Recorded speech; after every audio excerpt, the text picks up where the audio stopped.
This began with Karl Marx himself, who studied the United States extensively and during the 1850s wrote over 500 articles for the New York World Tribune, which at the time was the most widely read newspaper in the world. It had over 200,000 subscribers.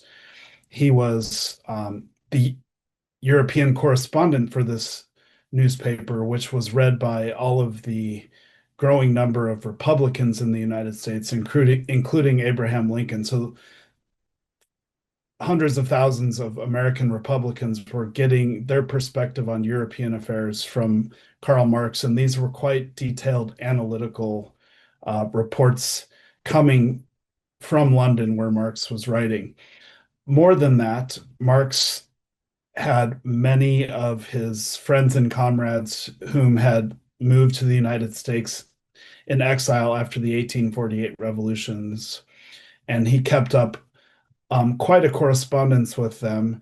Many of them joined the United States or Union Army during the US Civil War, which broke out in 1861. And they helped make that war a war rather than just to protect the Constitution and preserve the Union, a war for abolition, or as Marx termed it, a revolutionary war, the Second American Revolution, as he termed it. Many of these German immigrants were socialists who became Marxists, and they lived in cities like New York, Cincinnati, Milwaukee, St. Louis, really across the north and north through the Midwest. And they formed early communist parties, socialist parties. A whole socialist Marxist culture developed in many of these cities around German immigrants. But then by the time you got to the late 19th century, during what we refer to in US history as the Gilded Age, Marx's ideas spread beyond these German enclaves and, in fact, helped shape the growing militant labor movement and the socialist parties, which coalesced in 1901 around the American Socialist Party, which was indeed a Marxist party in the sense that it believed that its role was to galvanize the working class as against the capitalists. This was the party led by Eugene Debs from Indiana, who ran for president 5 times, including in 1912 when he earned several million votes, and also in 1920 when he ran for president from prison, where he had been put for opposing American entry into the First World War. But he still ran from prison, and over 1 million Americans, mostly socialists, voted for Eugene Debs in the 1920 election. So you see, especially Marxist ideas take root in this Gilded Age because there was this growing industrial working class, which was quite dissatisfied, quite unhappy with its working conditions, with its living conditions, and they were looking for answers to ways to improve their lives, which seemed quite miserable as they'd been driven off the land and sort of moving into factories.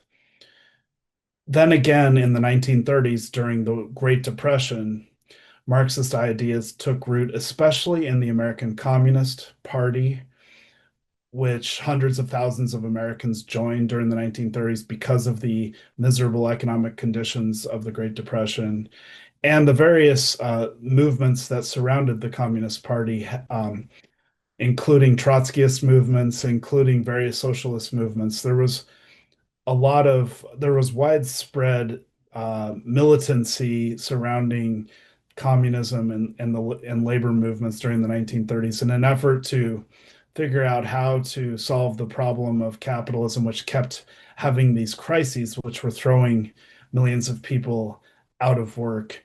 In that context, especially, lots and lots of regular American people, but also especially intellectuals, turned to Marx as the source, as a sort of prophet for how they might overcome the problems of capitalism in that era. Marx, even though during the early Cold War there was of a red scare that really did reshape American politics and make it much more conservative, much less Marxist. Marx's ideas never went away. Marx's ideas were kept alive by small groups of radicals.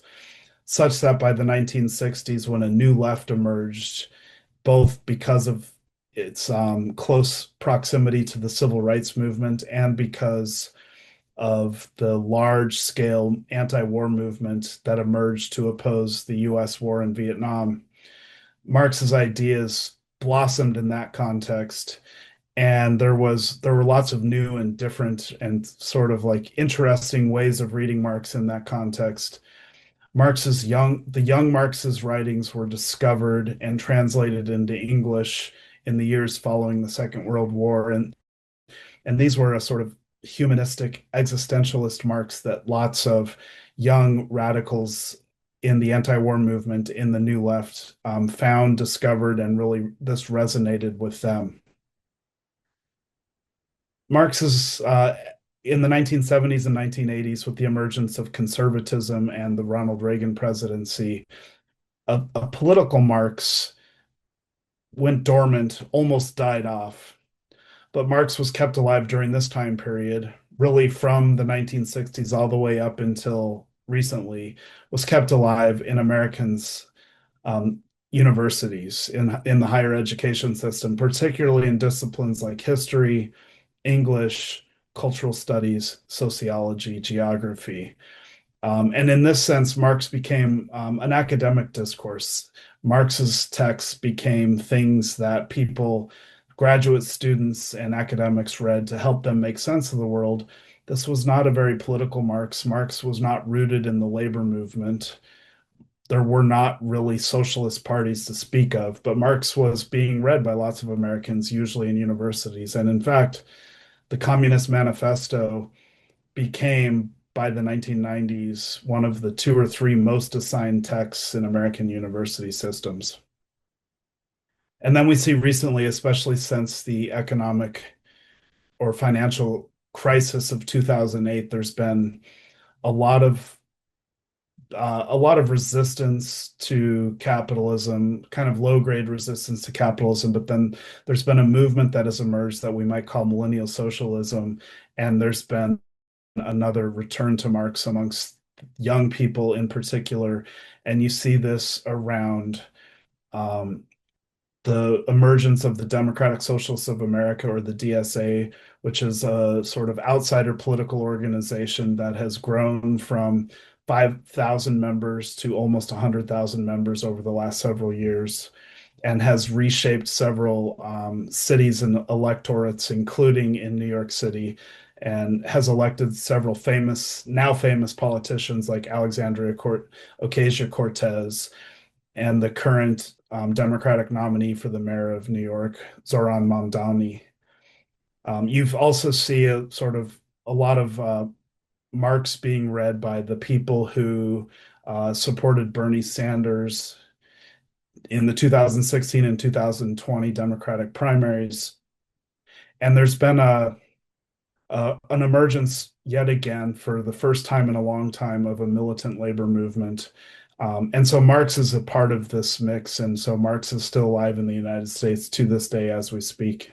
Yeah, in a nation that is historically somewhat obsessed with the concept of freedom, and which often defines freedom as something that emerges in an individual and in an individual's rights and liberties, it might seem curious that Marxism would retain its force as a political discourse or as a political tradition.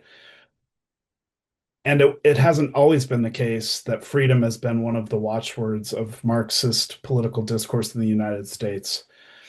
But really, throughout this time period that I already discussed, since the US Civil War, what Marxism has added to other American political traditions is a way to think about freedom in the workplace, a way to think about freedom in those areas of life that our other political traditions don't necessarily deal with. And so liberalism, for example, is interested in individual liberties as against the state. How do our laws, how does our Constitution protect the rights of the individual as against the state? but liberalism has not had too much to say, perhaps except for a few exceptions in the years between the 1930s and 1960s, has not had too much to say about how people's freedom is protected when they don't have the ability to feed their family, when they don't have freedom at the workplace. And because the sort of central component of Marxism, which has maintained its force in American political discourse, is Marx's argument that capitalism is a system premised on the exploitation of labor, and that capitalist value, the value of capital comes from the degree to which the system or the capitalist can exploit labor for their profit. In that sense, um, when all they have to sell is their labor in order to survive, freedom in the liberal sense is a pretty limited conception of freedom. Marx noticed that, and that's the aspect of Marx in relation to freedom that has long been emphasized by American Marxists.